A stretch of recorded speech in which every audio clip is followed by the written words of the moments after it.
안녕하세요, 팩트남입니다. 오늘은 미국의 드론 대응 체계에 대한 현실적 내용의 기사입니다. 미국은 현재 드론 대응 무기 시스템과 관련하여 레이저, 고출력 마이크로파, 지대공 미사일, 그리고 총기 시스템과 같은 물리적 및 지향성 에너지와 같은 확실한 솔루션이 존재한다고 설명을 하고 있습니다. 그러나 자국 내 기지와 주요 인프라, 특히 민간 지역에서 이러한 물리적 방법들이 현실적으로는 효과를 보기가 어렵다 기사는 강조하고 있습니다. 지금 보고 계신 화면은 얼마 전에 레오나르도사가 공개한 드론 대응 시스템 DE 스트라이커입니다. 26kW급의 드론 직접 조사 레이저와 APKWS-2 레이저 유도 방식의 70mm 미사일과 XM914 30mm 오토캐논, 그리고 7.62mm M240B 머신건 등 다양한 대드론 무장이 갖춰 있습니다. 여기에 드론 탐지를 위한 RF 센서, 그리고 소형 A사 레이더 2기가 장착되어 있는데요. 제가 농담조로 연령상 시커의 비군까지 한쪽에 달아줬으면 더할 나위 없는 대드론 짬뽕 맛집이 될 뻔했다 라고 말씀을 드렸습니다. 그러나 이런 다양한 무장들이 다 실용성이 없다라는 이야기입니다. 이유는 이해하고 계신 것처럼 긴급한 상황에서 관계부처의 승인을 받아야 한다는 합리적이지 못한 프로세스가 있다는 점, 그리고 낙탄, 파편 낙하 등으로 인한 경제적, 환경적, 심리적인 민간 지역에서의 2차적 피해를 고려해야 한다는 점 때문입니다. 이 때문에 미국은 물리적인 솔루션 방법 대신에 전자전, 사이버전 등과 같은 소프트킬 방식에 집중하고 있는 상황으로 보여집니다. 특히 대드론 레이저 무기 역시 고층 건물 및 산악 지역의 등산객 같은 시민들에 대한 위협 때문에 합리적이지 못한 솔루션으로 인지되고 있는데요. 미국의 고민들을 가만히 살펴보니 우리 대한민국도 관련 내용들이 함께 고려되고 있는지 의문을 들게 만드는 기사입니다. 또한 계속 진화하는 군집 드론을 일일이 대응하는 어려움이 있을 듯한데요. 이에 따라 미국이 포커스하고 있는 지역적 소프트킬 대응 방식도 상당히 효과가 있을 것으로 생각이 됩니다. 오늘 기사는 내용이 상당히 길기 때문에 어쩔 수 없이 2편에서 3편에 거쳐 영상이 마무리될 예정입니다. 보다 자세한 내용은 기사를 통해서 확인해 보도록 하겠습니다. 기사 들으시기 전에 구독과 좋아요 눌러주시면 제가 영상을 만드는 아주 큰 힘이 됩니다. 제목, 미국 내 드론 방어에 레이저, 마이크로파, 미사일, 총기 사용 계획 제외. 미국은 현재 레이저와 고출력 마이크로파 무기, 지대공 미사일, 총기 시스템과 같은 운동 및 지향 에너지와 같은 역량을 국내 기지와 주요 인프라에 대한 드론 위협 방어에 배치할 계획이 없다. 대신 전자전, 사이버전 등과 같은 소프트킬 방식에 집중하고 있는 상황이다.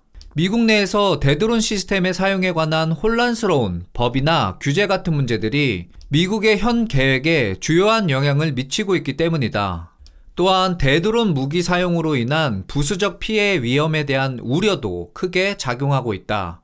이로 인해 현재 허용된 제한적인 미국 내 드론 방어 체계에 큰 빈틈이 생길 수 있다는 우려가 제기되고 있다.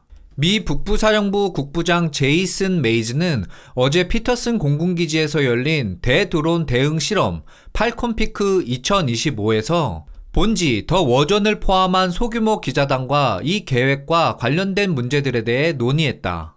북부사령부는 피터슨의 본부를 두고 있으며 노라드와 사령관을 함께 맡고 있다.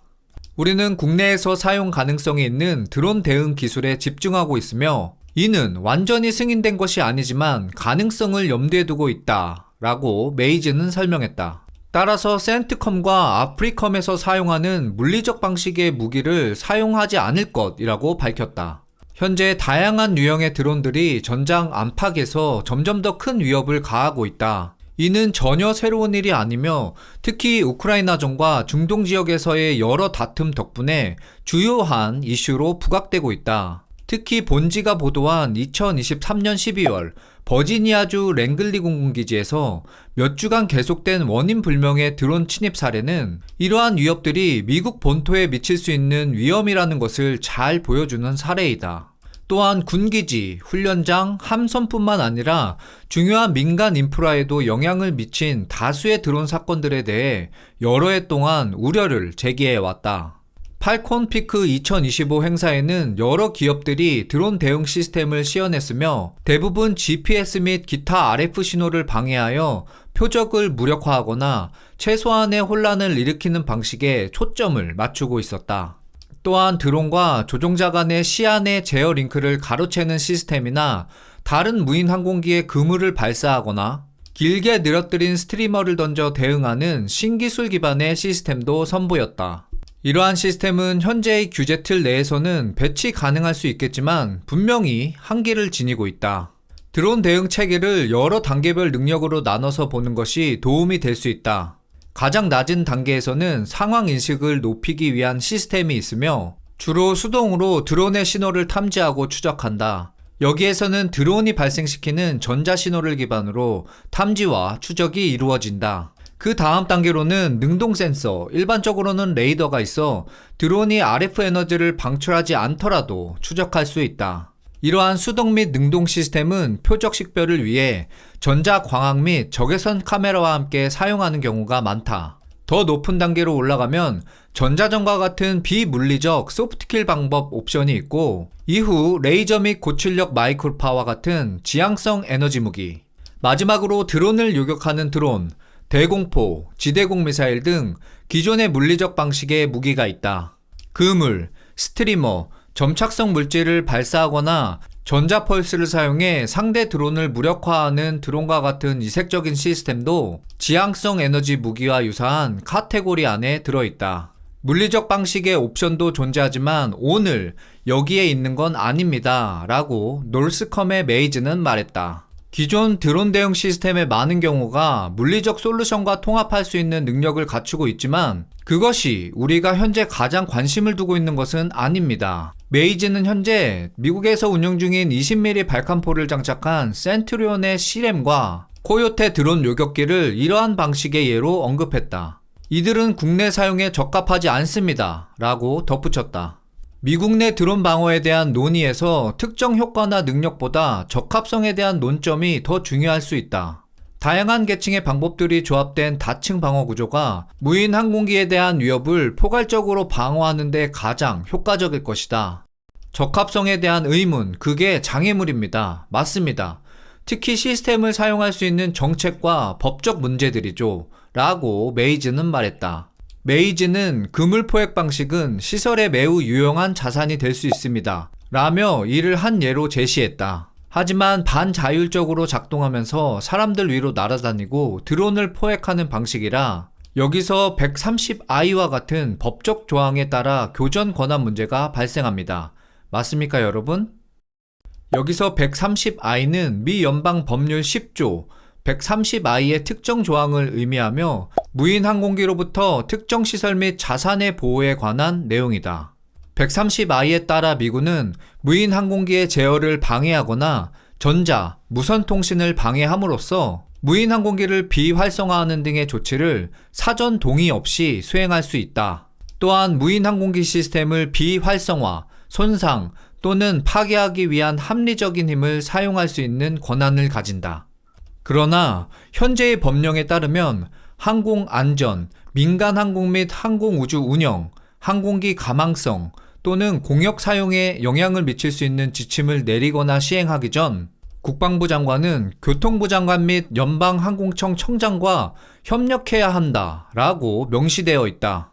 이 법이 적용되는 보호시설 또는 자산에 대해서도 주목할 만한 제한 사항이 존재한다. 법령에 언급된 특정 목록은 핵 억제와 대통령 및 부통령 보호, 국가의 항공 및 미사일 방어망, 우주 발사체 활동 등 최상위의 국가 안보 관련 시설과 자산들이 주를 이룬다.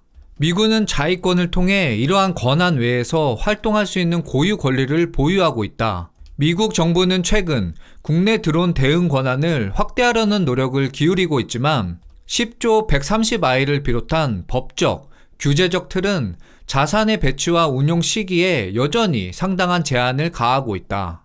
노스캐롤라이나주 시무어 존슨 공군기지의 미 공군 관계자들은 10조 130I가 수동적이고 물리적인 드론 대응 방어 설치 결정에 완벽하게 영향을 미쳤다고 언급했다. 또한 랭글리 공군기지 관계자들도 개방형 차양 쉼터에 그물을 추가하여 무인항공 시스템에 대한 방안을 검토하는데도 역시 어려움을 주고 있다고 전했다. 노스컴의 메이즈는 이러한 문제들이 전자전 역량 확장 계획에도 영향을 미치고 있다고 강조했다.